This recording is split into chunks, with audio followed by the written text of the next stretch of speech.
Mm-hmm. Okay. Hi everyone. Good morning. Before starting my speech, I'd like to show you guys a brand logo picture. Through this picture, I bet you must heard and be familiar with the majority of these brands. It's self-evident that advertising has played an important role in our daily lives. It can influence our thoughts, consumption value, and so on. However, there are three main aspects that we are influenced by advertisements, which are number one, advertising gives the first impression, especially to children. Number two, advertising influences people's internal self-image. Number three, advertising do more harm than good. Firstly, advertising gives the impression, especially to children. Why would I say that? As kids are bombarded with marketing everywhere they go, they see advertisements on the radio, TV, and the internet, in magazines, on school buses, and even in the classroom through new programs produced for schools. Because of that, it might influence children's imagination and food choices. When they are surrounded by all kinds of advertisements, they will form fixed thinking gradually and can't think outside the box. Furthermore, advertisements play an important role in children's food choices.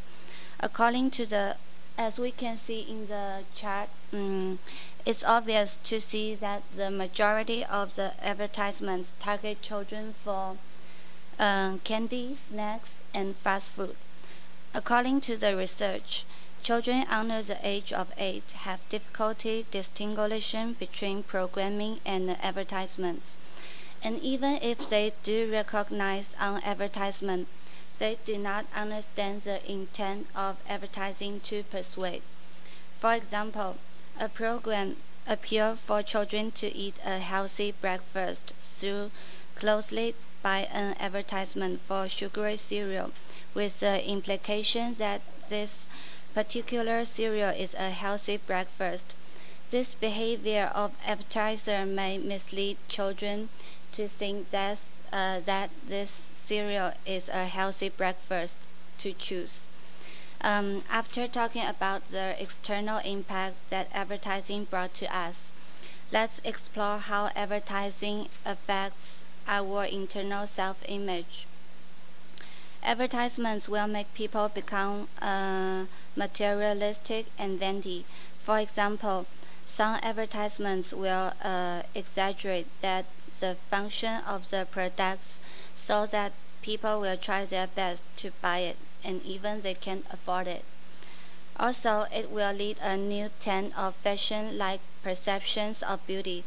Nowadays, the advertisements bombard us with airbrushed pictures and images of models and celebrities who are with like thin to skinny for their own good and look more like wire hangers than human beings. This pressure to be this pressure to be thin and perfect in society will bring two dangerous consequences for us, which are weight loss plan and mental illness. Now, let's take a look at the standard for women's body image through years. In 1950s, beauty standards focused on large breasts and pin-up girls. In 1960s, slenderness became the most important indicator of physical attractiveness, following the arrival of model Winky. Beginning in the 1970s, there was an overall increased emphasis on weight loss and body shape in the content of popular women's advertising and magazines. Top models and beauty queens weighted only 8% less than the average women. Today now weight 20%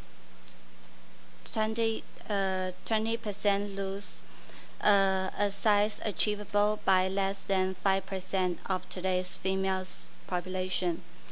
In 1980s, Karen Cap Turner, a famous singer, died of heart failure caused anorexia. Conclusion. Despite the fact that advertising brings us colorful lives and will be straining our weakness in the years to come, we should try not to become slaves to material things and do our best to retain our core values, which after all distinguish us as human beings. Thank you.